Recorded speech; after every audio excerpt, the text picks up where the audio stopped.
Hello everyone, welcome back to my channel. আজকে সকাল সকালই একটা পার্সেল চলে আসলো, ওটা নিতেই নিচে এসেছিলাম। তারপরে উপরে এসে দেখি আজকে আমার বোনের যেহেতু বার্থডে, তো ওকে খুব সুন্দর করে ব্রেকফাস্টে একটা এগ রোল আমার কাকিমণি বানিয়ে দিয়েছিল।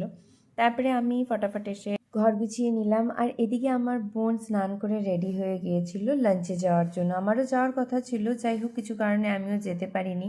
বিকেলবেলা এখানে দুই বুনু ফটাফট পড়াশোনা করে নিচ্ছিল, কারণ সন্ধ্যা হতেই রিম্পা, জিজু আর জিউয়ের আসার কথা ছিল, ওদের সাথেও তো টাইম স্পেন্ড করতে হবে।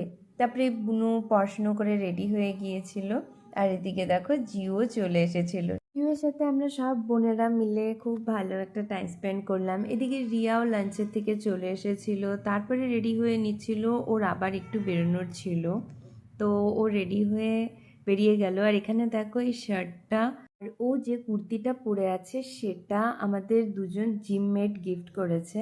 এদিকে সাহিল আর উৎসুকও চলে এসেছিল, তার কতক্ষণ পরে রিয়া আশিসকে নিয়ে বাড়িতে চলে আসলো। তারপরে সবাই মিলে একসাথে খুব হই হুল্লোড়, মজা, খেলা, খাওয়া দাওয়া, গল্প সব শুরু হলো।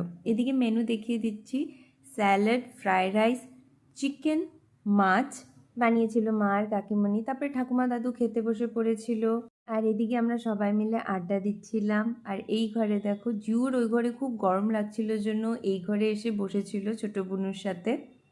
এখানে ওকে জামা কাপড় খুলে দিয়ে হালকা কাপড়ে কিছুক্ষণ বসিয়ে রেখেছিলাম, তারপরে গিয়ে ছেলের একটু শান্তি লেগেছে। তাছাড়া তো বিরক্ত হয়ে কান্না শুরু করে দিয়েছিল। যাই হোক, একটু পরে কেক কাটিং হলো। জিউ আর বাকি দুই বুনুকে সাথে নিয়ে রিয়া কেক কাটলো। অনেকদিন পরে একটা খুব ভালো টাইম স্পেন্ড করলাম আমরা সবাই মিলে একসাথে। সচরাচর বিজি লাইফে এভাবে টাইম স্পেন্ড করা হয়ে ওঠে না। এদিকে বাবার শরীরটা একটু ভালো লাগছে না জন্য ছোট বুনু বাবাকে হেড ম্যাসাজ দিচ্ছিল। তারপরে এদিকে বাকিরা সবাই একে একে খাওয়া দাওয়া করে নিলাম। এদিকে রিম্পা যেহেতু ওর বার্থডেতে থাকবে না, তাই অ্যাডভান্সেই রিম্পার গিফটটা আনিয়ে রেখেছিল। যাই হোক, এইভাবেই পুরো দিনটা আমরা খুব হাসি খুশি আনন্দ করে কাটিয়ে দিলাম। ভিডিওটা ভালো লাগলে please do like, share and subscribe. আর যারা ফেসবুকে দেখছো তারা লাইক, কমেন্ট, ফলো করে দিও। বাই।